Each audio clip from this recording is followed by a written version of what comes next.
Will we be reunited with our pets in heaven? Are there good reasons to think we will see them again?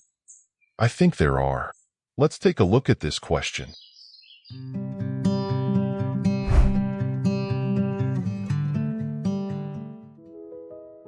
I do think we will be reunited with our pets, either in heaven or in the resurrection. However, the Bible doesn't explicitly answer this question, and theologians historically have been divided on the issue. The main reason given against believing that we will be reunited with our pets in the afterlife is the claim that animals do not have souls. R.C. Sproul points out that the Bible does not deny that animals have souls. He writes, quote, "I don't know whether they have souls or don't have souls. I know they are not created in the image of God in the sense that we are, but I have every reason to expect a new earth that is populated by glorified dogs and cats." End quote. However, the issue of whether animals have souls or not can be bypassed with respect to being reunited with our pets, for in the resurrection, God can simply resurrect the bodies of our pets with or without a soul. So, even if we grant, for the sake of argument, that animals do not have souls, we can still be reunited with them in the resurrection in the new heavens and the new earth. Advocates for being reunited with our pets in the afterlife span across history and denominations, which include Martin Luther, C.S. Lewis, John Wesley, and others. Martin Luther, arguing from the restoration of all things in Acts 3, speaks of his dog, quote, "Even for the brave Belferline there will be a place in heaven. Be thou comforted, little dog.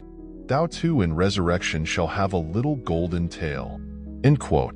Besides the above arguments, I think there are at least 4 good reasons to believe we will be reunited with our pets.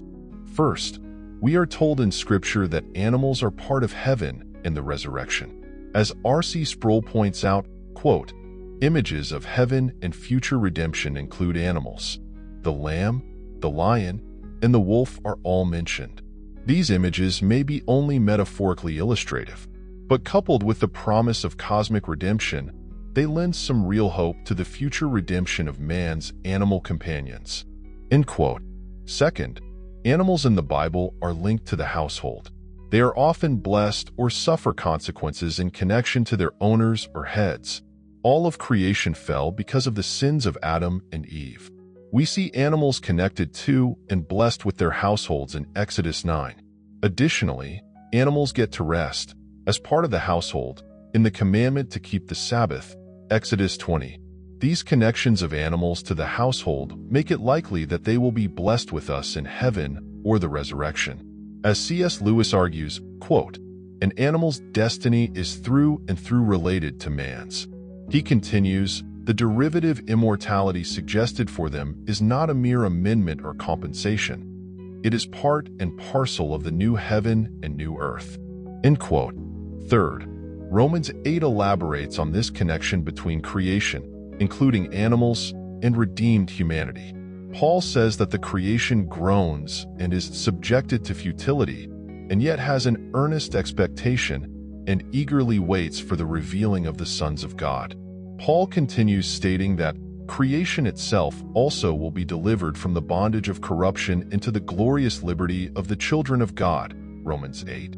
Commenting on this text, Calvin writes, quote, "There is no element and no part of the world which, being touched, as it were, with a sense of its present misery, does not intensely hope for a resurrection." He clarifies, "Not that all creatures shall be partakers of the same glory with the sons of God, but that they, according to their nature, shall be participators of a better condition. For God will restore to a perfect state the world, now fallen, together with mankind." End quote. Kruse summarizes this passage, quote, "What is clear from all this is that Paul's understanding of salvation is not restricted to humanity, but encompasses the whole cosmos." End quote. Lastly, we are told that Christ is able to do exceedingly abundantly above all that we ask or think, Ephesians 3. I think this includes being reunited with our pets. The general teaching in Scripture on heaven and the resurrection is that it will blow our minds. In conclusion, I think there are good reasons to believe that we will likely be reunited with our pets, either in heaven or in the resurrection. I don't find the main objection about animals not having souls compelling, as it can be argued against directly or simply circumvented by the resurrection. I think it's safe to say with Martin Luther that the restoration of all things likely includes a place in heaven for his dog, Belferline, and for our pets too.